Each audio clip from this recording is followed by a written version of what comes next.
ಆಮ್ ಆದ್ಮಿ ಪಾರ್ಟಿಗೆ ಮತ್ತೊಂದು ಹೊಡೆತ ಸಿಕ್ಕಿದೆ. ಕಳೆದ ಕೆಲ ದಿನಗಳಿಂದ ಆಮ್ ಆದ್ಮಿ ಪಾರ್ಟಿ ಹಾಗೂ ರಾಜ್ಯಸಭಾ ಸದಸ್ಯ ರಾಘವ್ ಚಡ್ಡಾ ನಡುವೆ ಮುಸುಕಿನ ಸಮರ ನಡೀತಾ ಇತ್ತು.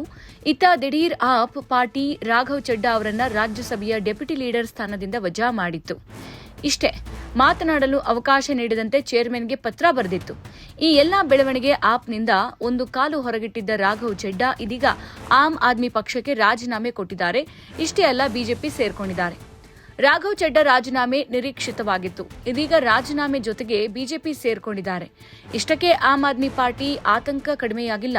ಇದೀಗ ಆ ಪಾರ್ಟಿಯ ಕೆಲ ಪ್ರಮುಖ ರಾಜ್ಯಸಭಾ ಸದಸ್ಯರು ಬಿಜೆಪಿ ಸೇರಿಕೊಳ್ಳುವ ಕುರಿತು ಸೂಚನೆ ಕೊಟ್ಟಿದ್ದಾರೆ. ಇದು ಆಮ್ ಆದ್ಮಿ ಪಾರ್ಟಿಯಲ್ಲಿ ತಳಮಳ ಸೃಷ್ಟಿಸಿದೆ. ಆಮ್ ಆದ್ಮಿ ಪಾರ್ಟಿ ನಾಯಕರ ಪರವಾಗಿ ರಾಘವ್ ಚಡ್ಡಾ ಮಾತನಾಡುತ್ತಿಲ್ಲ ಅನ್ನೋ ಆರೋಪಗಳನ್ನು ಆಪ್ ಮುಂದಿಟ್ಟಿತ್ತು.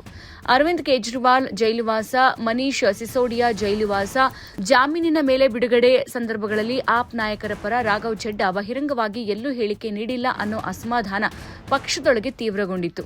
ಇಷ್ಟೇ ಅಲ್ಲ, ರಾಘವ್ ಚಡ್ಡಾ ಬಿಜೆಪಿ ಕಡೆ ವಾಲುತ್ತಿದ್ದಾರೆ ಅನ್ನೋ ಆರೋಪಗಳು ಕೇಳಿಬಂದಿತ್ತು. ರಾಘವ್ ಚಡ್ಡಾಗೆ ಪಾಠ ಕಲಿಸೋಕೆ ಮುಂದಾದ ಆಪ್ ಇತ್ತೀಚೆಗಷ್ಟೇ ರಾಜ್ಯಸಭಾ ಡೆಪ್ಯೂಟಿ ಸ್ಥಾನದಿಂದ ವಜಾ ಮಾಡಿತ್ತು. ಇತ್ತ ರಾಘವ್ ಚಡ್ಡಾಗೆ ನೀಡಿದ್ದ ಭದ್ರತೆಯನ್ನು ಹಿಂಪಡೆಯೋಕೆ ಸೂಚಿಸಿತ್ತು.